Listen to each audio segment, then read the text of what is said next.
ouvintes, porque o nosso site da culturaonlinebr.org ele está bastante sobrecarregado, muitos ouvintes, e se por acaso tiverem algum problema de corte, vocês podem também utilizar o outro streaming da Cultura Online Brasil, que é o www.culturaonlinebrasil.net, tá? Então também temos o site da GazetaValparaibana.com, tá? Porque o .org está muito sobrecarregado, então pode dar alguns cortes. Mas voltando então com o nosso programa Culturas e Identidades, agora falando então com o professor Gandra. Professor Gandra, o que é o paracleto da Festa dos Tabuleiros? Esse paracleto é o mesmo paracleto da Igreja Romana? Certo que sim, não há outra hipótese, não é? É o mesmo paracleto. Eu já referi isso na primeira intervenção. A entidade será a mesma, a forma de eu entender é que é distinta, ou será distinta, mas a entidade é a mesma. Ora, o paracleto, de uma forma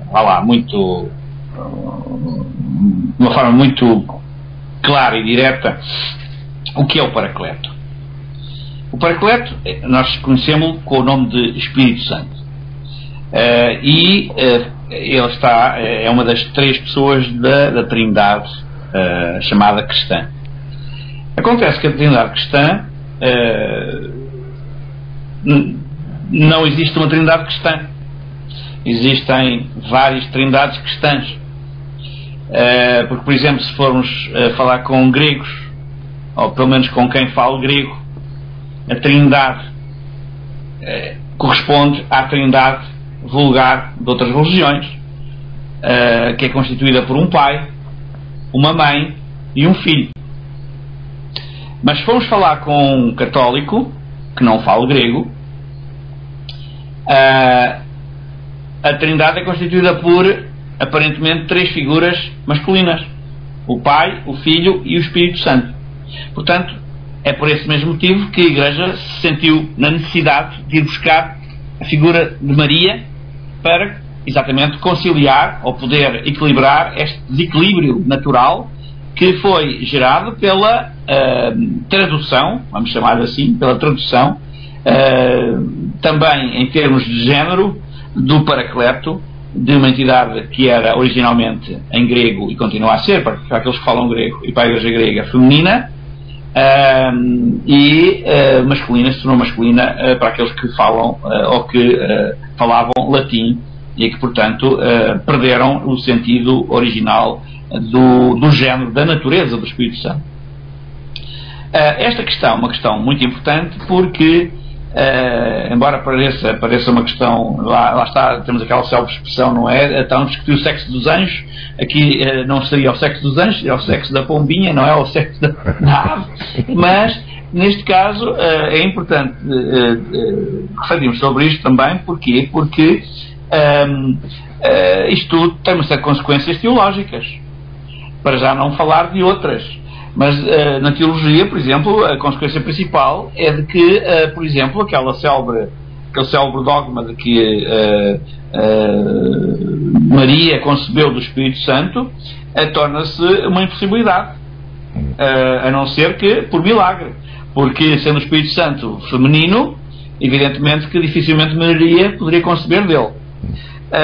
E pronto, e outras muitas questões surgem após esta, não é? Mas sem entrarmos nessas discussões que não nos levariam ou nos levarão muito longe, hoje em dia há que perceber que a definição do paracleto como feminino, aliás, em todas as traduções do Espírito Santo para o latim, portanto para o âmbito ou para o contexto latino, todas as traduções deram o Espírito Santo masculino em todas, não é?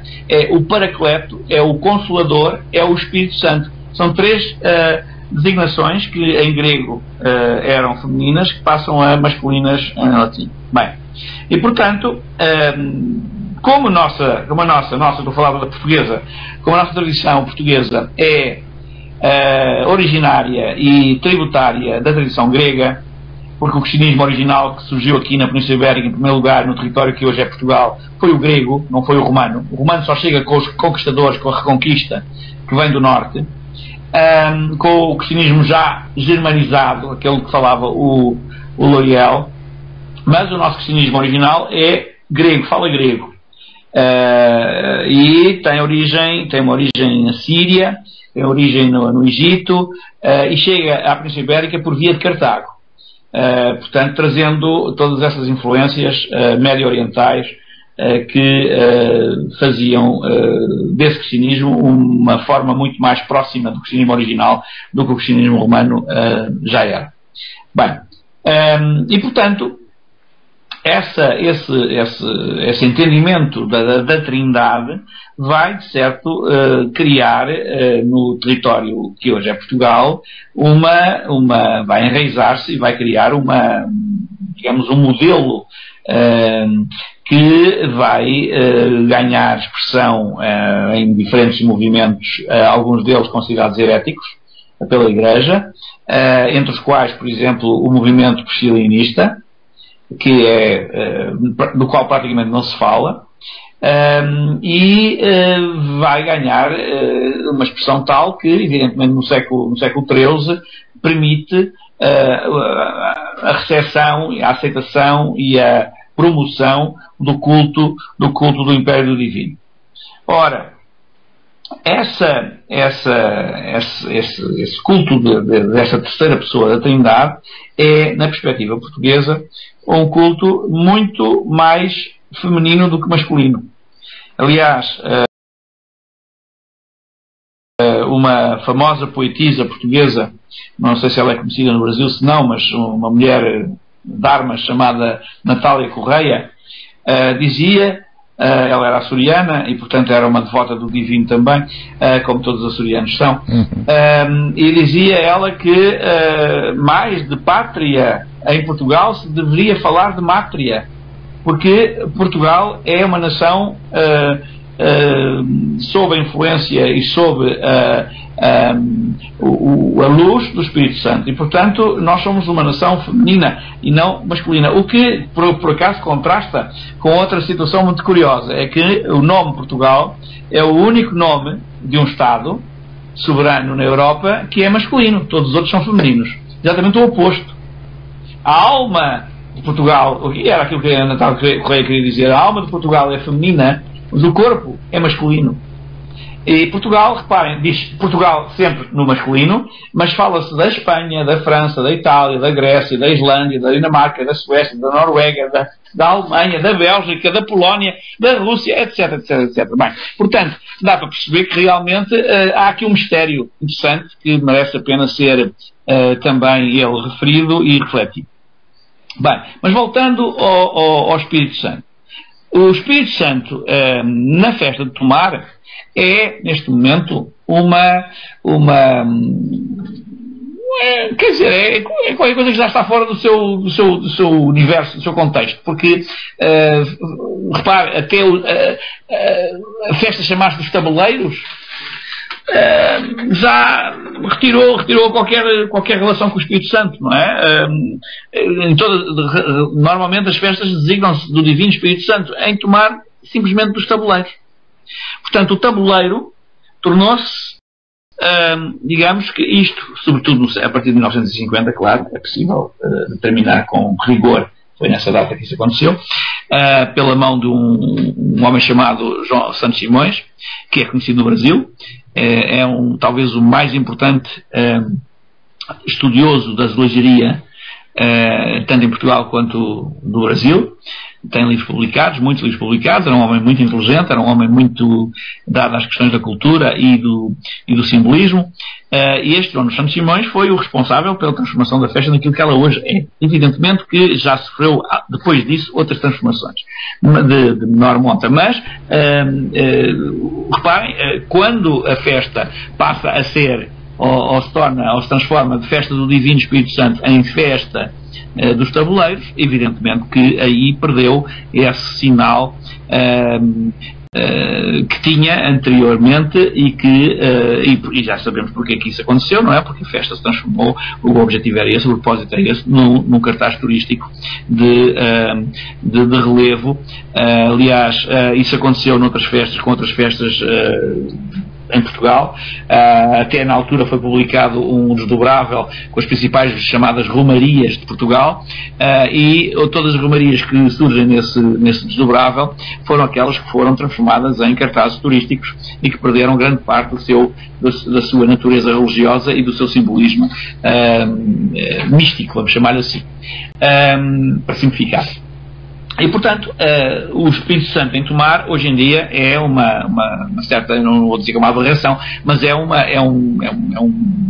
alguma coisa que não está lá. Não está lá, até porque a festa já não tem nada a ver com isso. A festa perdeu completamente esse sentido. Claro que poderá ter para alguns participantes, mas de uma forma geral não tem. Mesmo quem vai visitar Tomar na altura da festa dos tabuleiros, regra geral não pensa nisso, não pensa nessa relação entre a festa do Divino e a festa dos tabuleiros. Aliás, eu quero até recordar uma coisa que me aconteceu. Quando eu cheguei a Tomar, eu vivi em Tomar há alguns anos, há umas décadas atrás, e quando eu cheguei a Tomar, e quando comecei a falar da festa dos tabuleiros como uma expressão ou uma forma particular da festa do Divino, as pessoas olhavam para mim com grande admiração. Portanto, não estabeleciam esse nexo. Portanto, tinha-se perdido esse nexo. A festa era associada ou era apontada como sendo uma revitalização de um costume pagão, uma festa dedicada às ceres e às colheitas. Era tudo isso, não tinha nada a ver com o Espírito Santo. O Espírito Santo estava completamente arredado da história. Quem reintroduziu o Espírito Santo na festa, chamando a atenção para essa relação, foi um estudioso da festa de Tomar, o Nini Ferreira, o seu nome próprio Fernando Ferreira, que era conhecido pelos amigos por Nini Ferreira. Foi esse indivíduo que reintroduziu exatamente esse nexo novamente, que tinha desaparecido. Mas pronto, mas a festa ganhou, o tabuleiro ganhou tanta importância na festa que retirou de vista, digamos que tirou para fora de vista a pomba e o Espírito Santo.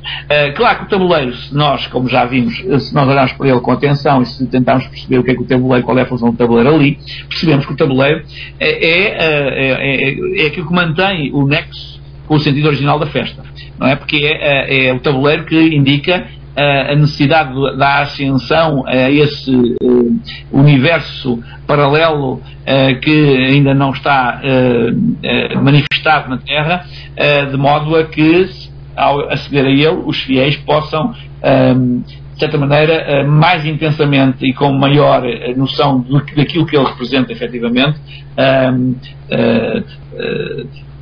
ambicioná-lo e evocá-lo. E, portanto, em suma é isso. O Espírito Santo em Tomar, na festa dos tabuleiros, é já um corpo estranho, é já uma ave estranha. Embora ele apareça às vezes a coroar algumas, portanto, a encimar algumas coroas dos tabuleiros, etc. Mas pouca gente fará essa relação, estabelecerá essa relação entre uma coisa e outra. Sobretudo os não naturais de Tomar e os visitantes, os turistas que vão a Tomar durante a festa, serão poucos, raros mesmo, aqueles que estabelecerão esse nexo entre a festa dos tabuleiros e a festa do Império Divino. Possam fazer essa comparação, não é? Bem, o professor L'Oréal, ele tinha-me colocado aqui assim para falar sobre o Paracleto feminino. Você ainda quer falar alguma coisa sobre o assunto, L'Oréal? Eu posso falar rapidamente aqui para a gente continuar cutucando onça com vara curta, né? Isso. Que é uma coisa que eu gosto bastante. Que é a tua especialidade. Mexer nos assuntos espinhosos. Isso. A gente falando do Paracleto. Ora, o Espírito Santo, dentro do cristianismo, é entendido como uma terceira pessoa de uma trindade. Né? Nós não temos essa visão, por exemplo, no monoteísmo judaico. O monoteísmo judaico não admite de jeito nenhum essa Deus dividido em três. Né? Por quê? Porque Deus no monoteísmo judaico é único, é indivisível. Um Deus dividido em três é um tema pagão. Que aqui já tem um problema. Então esse tema é não só muito difícil no âmbito do judaísmo, como ele é impossível. Então, quando se faz referência ao Espírito de Deus de uma forma, no cristianismo, de uma forma distinta do judaísmo, então, de saída, nós não estamos falando da palavra Espírito de Deus no sentido hebraico, da Torá. Porque o que acontece? O Espírito de Deus, o hálito de Deus, o Espírito está ligado ao hálito de Deus. Então, o hálito de Deus é aquilo que pertence a Ele. Não é algo que está fora daquilo que pertence. Tanto é que quando os profetas abrem a boca, eles falavam, entre aspas, a palavra de Deus. Eles falavam a palavra da Torá. Né? Então, o hálito aqui entendido como Espírito de Deus revela que está dentro de Deus. Isso é uma noção completamente diferente do que o cristianismo traz como espírito. Né? E em grego, espírito é pneuma. Então, de onde que o cristianismo tirou? Olha só para ver aonde que ele foi dar a volta. Ele não tira do judaísmo. Não é esse contexto. Ele não tira do grego, porque espírito em grego é pneuma. É uma corrente de ar, é um sopro, é uma brisa. Né? Ele não tira a palavra, por exemplo, paracletos, que ele junta paracleto com o Espírito Santo.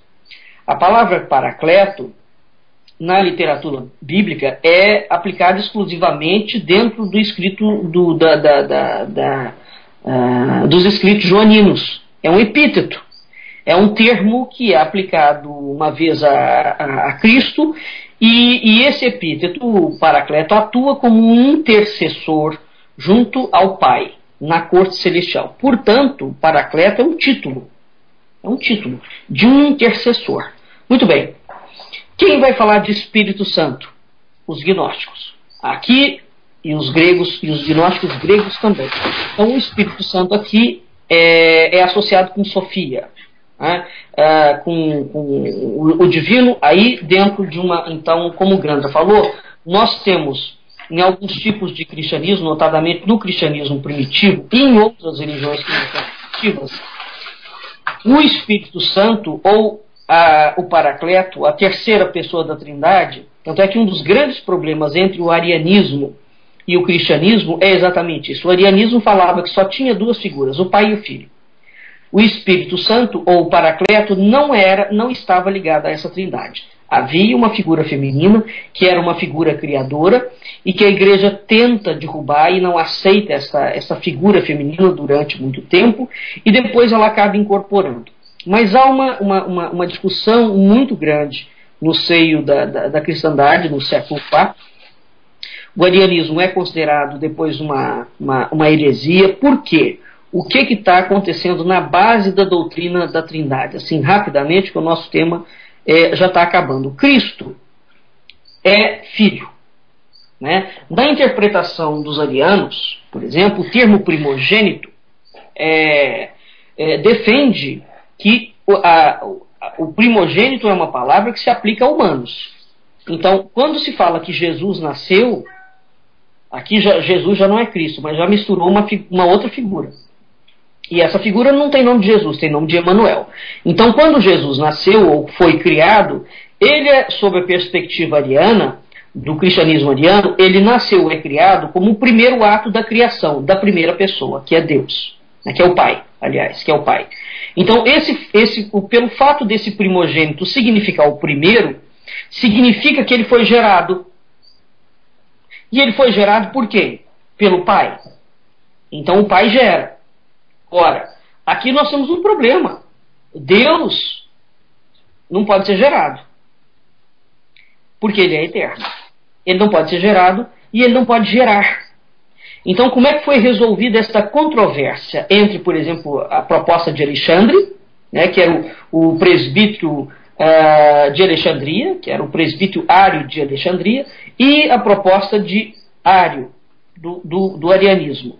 Constantino, o imperador Constantino, que se autoproclamou o patrono da igreja, convoca um concílio geral, que é o concílio de Nicéia, o grande concílio de Nicéia, reúne não sei quantos bispos, a maior parte dos bispos da Igreja do Oriente, toda a Igreja do Oriente tem exatamente quase que a mesma ideia de Arius. Só que o que o Constantino fala? Olha, o Império Romano está dilacerado, eu não quero mais briga dentro do Império. Então, vamos entrar num consenso aí para a gente criar a terceira trindade sem problema, né?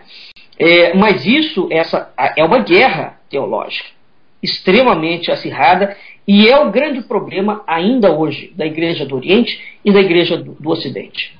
Então esses bispos comparecem, acabam obedecendo a Constantino, o que significa que essa votação é tendenciosa, porque o imperador pressiona, manipula, ameaça o concílio. Constantino faz as maiores loucuras para que os bispos chegassem a um consenso. Bom, o que é uma característica marcante disto aí? Né? E todos acabam votando a favor da doutrina de Atanásio. Né? Porque a teologia de Atanásio é exatamente aquela teologia que fala que é sim possível você ter um único Deus que se desdobra em 3 pessoas. Até então não havia o Espírito Santo. O Espírito Santo é introduzido aí, ele entra no contexto. Por quê? Porque inicialmente a discussão está exatamente nisso. Primeiro que Jesus é dissociado de Deus, porque Jesus é o filho de Maria. Então como é que Deus, que é onisciente, onipotente, onipresente, como é que a segunda pessoa da Trindade adquire corpo? Se Deus, ou seja, se manifesta, como é que Deus, que é transcendente, vem para a imanência? Porque o transcendente não pode ser imanente. Então Deus não pode vir à existência. A primeira pessoa não pode jamais vir à existência. E ele vem à existência, ele aparece, ele se manifesta, ele nasce, ele encarna, ele come, bebe, dorme, mora entre os humanos, na figura de Jesus, na figura de Emanuel. Bom, como é que ele vem à existência? Ele é gerado do Pai. Né? Ele é o unigênito da essência do próprio Pai, da primeira pessoa da Trindade. Ora, se ele é gerado, que essa é a proposta de Arius, ele não é consubstancial com o Pai. Portanto, o Pai e o Filho são figuras diferentes. O cristianismo ariano falava isso, exatamente isso. Existe o Pai e existe o Filho e existe o Espírito Santo. E não há nenhuma ligação entre essas 3 coisas. Muito bem. O que o Concílio de Nicéia fala? Fala, não, isso não é verdade. Eles são consubstanciais. Né? Então, primeiro, eles juntam a primeira pessoa da Trindade com a segunda pessoa da Trindade. E depois vai juntar o Espírito Santo. Aí entra aquelas discussões, novamente discussões infindas. Mas a consubstanciação dá-se em quê? A consubstanciação é do Pai com o Filho. O Espírito Santo é consubstanciado com quem? Porque até o credo de Niceia, o Espírito Santo não entrou como parte da terceira pessoa da Trindade. Certo? Esse é o problema. Né? Então, os arianos que defendiam aquela proposta, que não era trinitarista, né? E os argumentos para isso são poderosíssimos. Entre outras coisas, é esse que eu estou te falando. Deus é transcendente ou ele é imanente?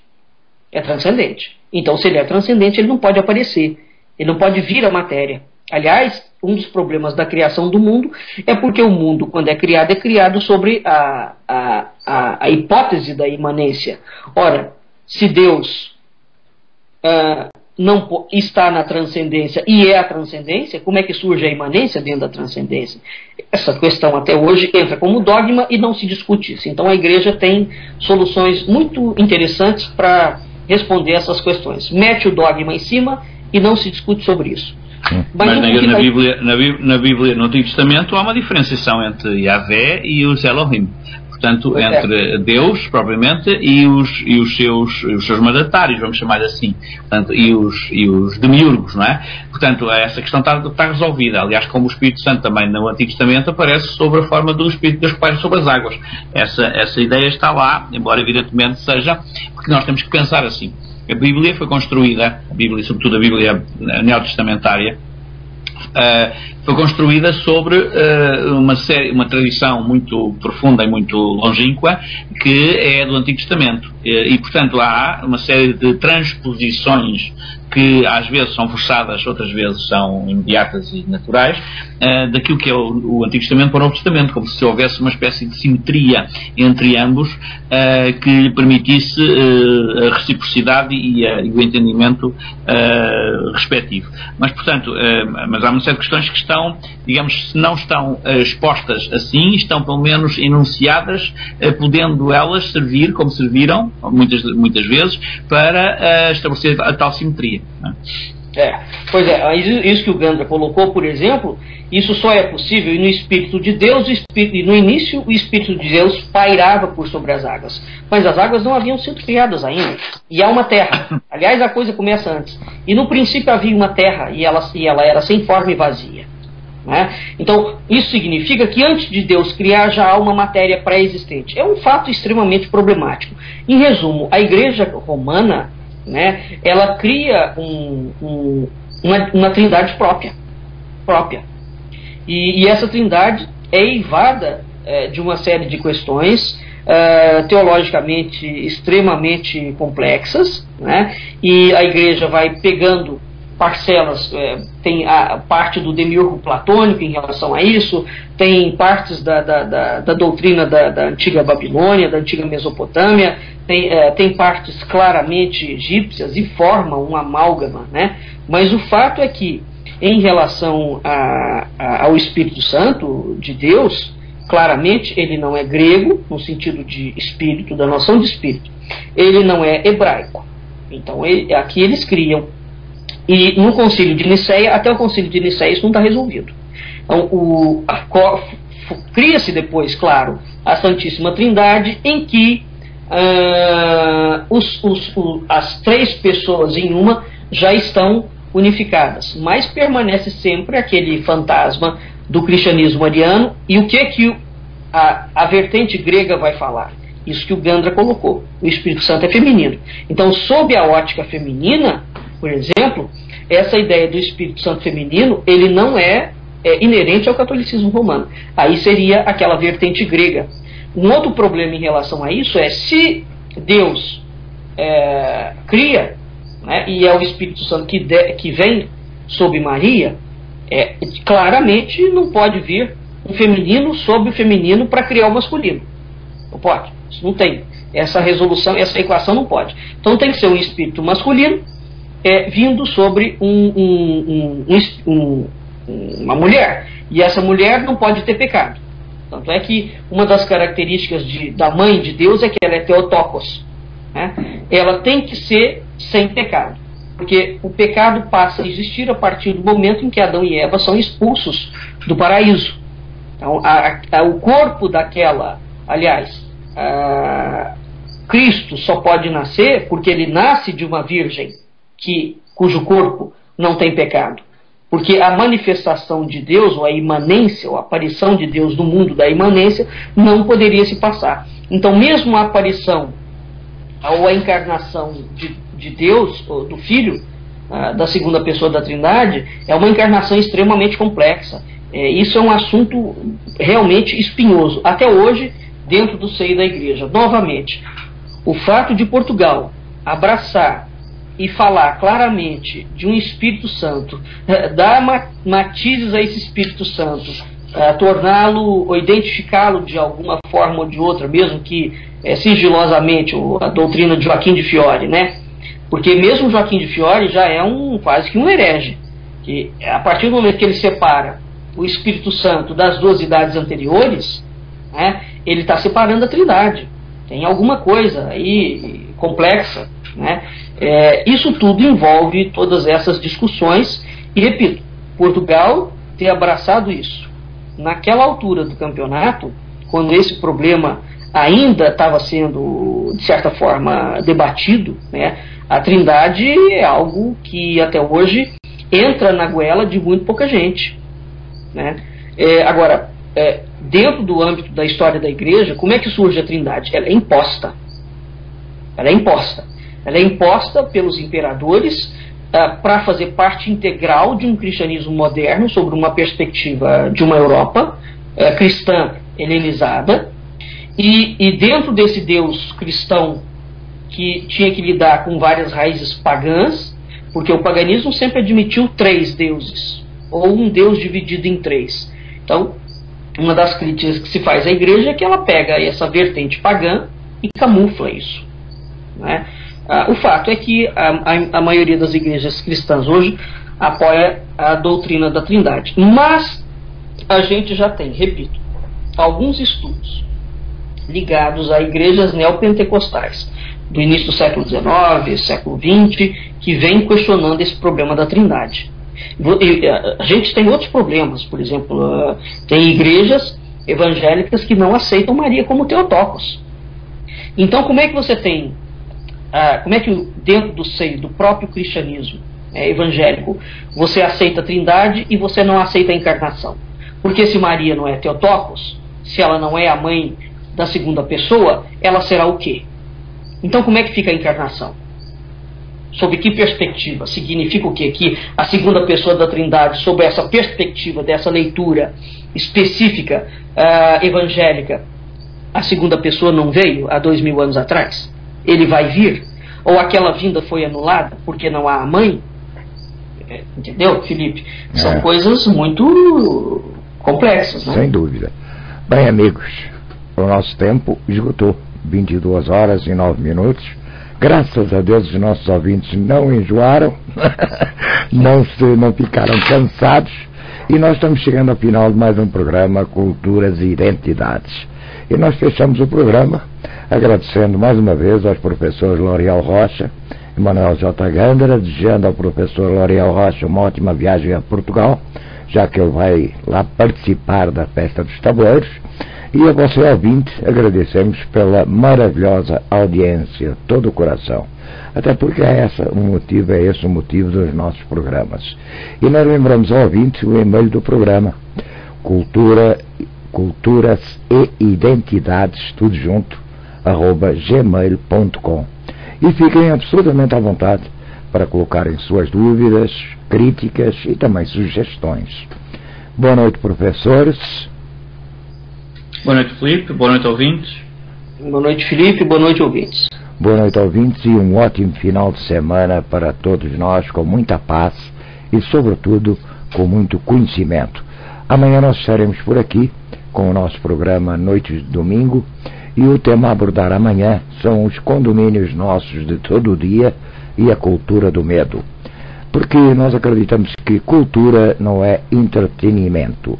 É cuidar do futuro sob a forma de palavras que por vezes se contradizem para que se possa trazer à luz. Cultura Online Brasil, divulgando e democratizando cultura desde 2007. Boa noite, ouvintes, e mais uma vez, muito obrigado pela vossa audiência.